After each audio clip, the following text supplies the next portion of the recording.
ngay thak tak ang khan Legislative Assembly kan nei nuwa Private Members Bill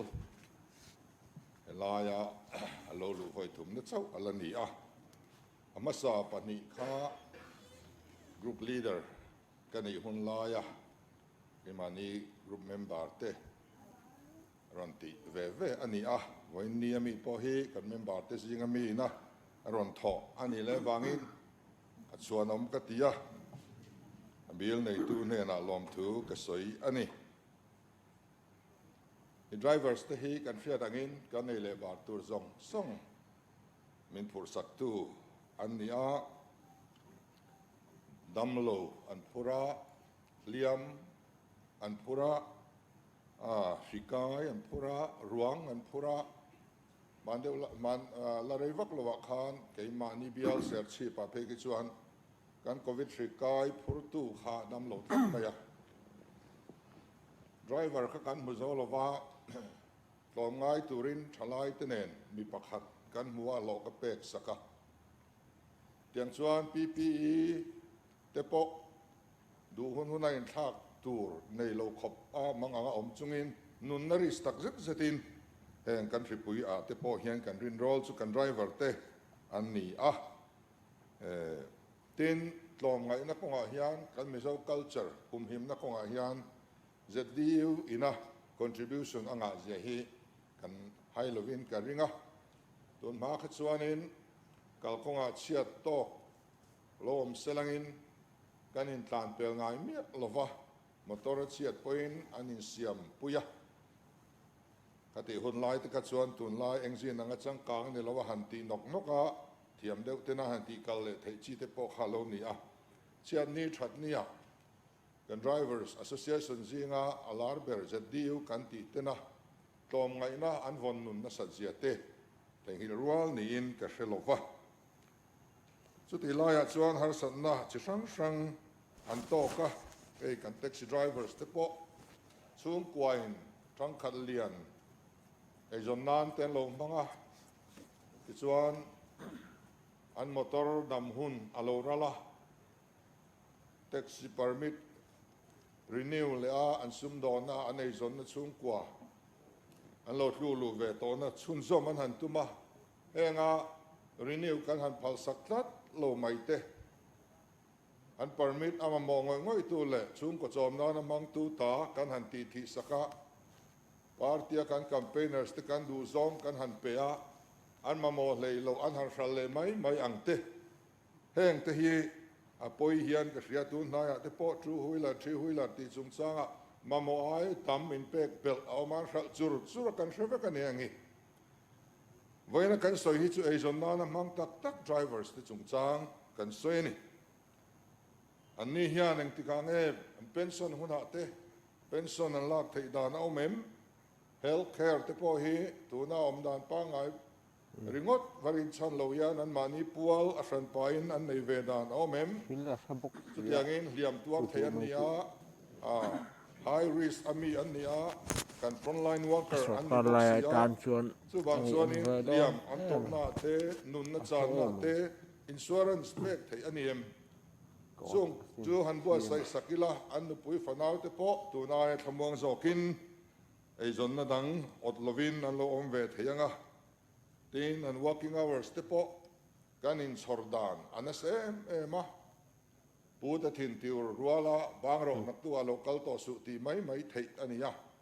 sarkar na thok te chuanin overtime allowance te an la an ni hian an la ve si lova pu te leng te reitak takan ha ka tiang khan working hours te po hi kan siam sak deuh lo chuan a thadon lo te po hi du tu inang lo zunga mian har san na den chena tlom te kan in roi thin te hi dik love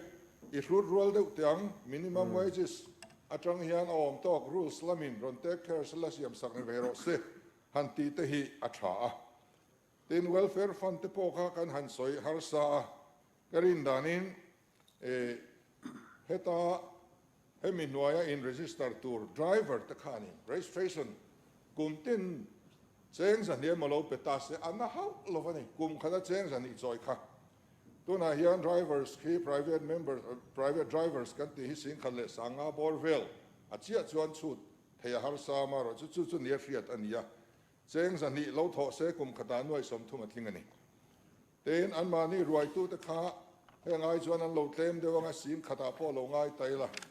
ko kha kha kan kum khata cheng zan ni tho kha an lo reng noi som ni alo tling le a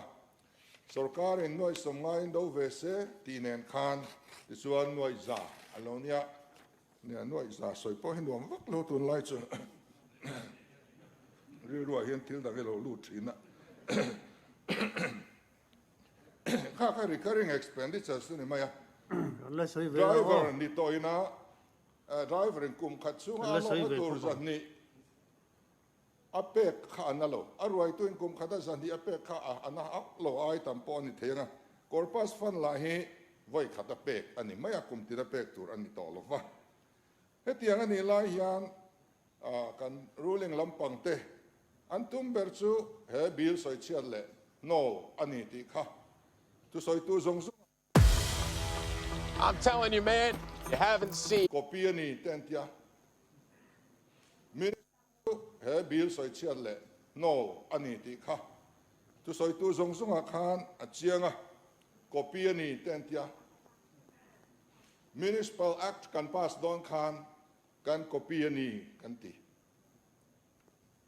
lokayukta kan pass don khan kan copy ani kan ti kan la nei velo state upazok ten an nei ang thil dan kan siam don chuan mi dan kan en tona frang te kan en tora chu ta tanga a thaber kan ram mil tur chu kan thlang thina heng ak siam na ko legislate chungchangah hian mi speaker copy ti lai kha pu speaker za thak lo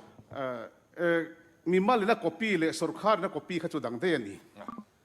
khoi da na ngai zia mi mala copy le sarkar copy chu enge kan tran san copy vek ani so wang chuan thil tha hi copy a tha voina po hian thil tha tak copy tla khi kan ruling te huan min nu cheula kan du khop mai so wangin kan members om tak hianin hetiang bill frang azir treva azir rei to lutuk chong singa kan ram mil ber ni a hriat agin ron chop chuak ani chu kan musitur ani karing lo ten tuna kim chang lo lai kan han ti ka soi sel de te po hi rules ina take care thei vek ani chu po om lo chu tiang ka tiang kan han ti te po act a enkim om ngai lo rules in aron take care thin ani chu pas du na thin lung hi chu nei la khati zong ngai to na khan han ngai toila har sare reng lo ania chu ti la ya rules lak lo kan han ti try mai ta kha alai na tom ka ti ya voina hian dr vanal thana hian drivers association frang akom kwal nuwa heron sopa voina hian driver tham takin tuna hian min thir me ka an ham than tur kan ngai to la ya trong kam du da tak mai bil lak lo han ti top mai ta kha alo thir tu tan a be don thak le in ka ring so wangin soi moi du se chuan a soi moi thiam ngot thowin ka ringa khatianga association frang te po ron kuala ron ti an nia amar a fam ki me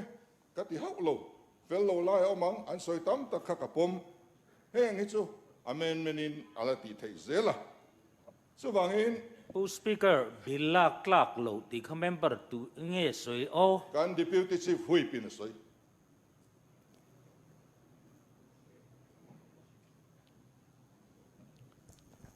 so wangin heng driver association frang te ngai tua dan te la ron thapa ron sop chuak ve hi ania tuai ma malangai de ve tingot hi zongin kan tiani chuan pu speaker pass reload point select committee kan refer theni select committee tal i refer amu ti hi karot dua chumi hem po kan pom thailo ni chuan kan du lo trim kan no trim tina ka ngai ang ke chuan chu wangin avai hian a tha diklo om lo siam that ngai om mi lo ka ti haulo om po mang song te ron tuai mam tu chuan kan tum chu drivers the welfare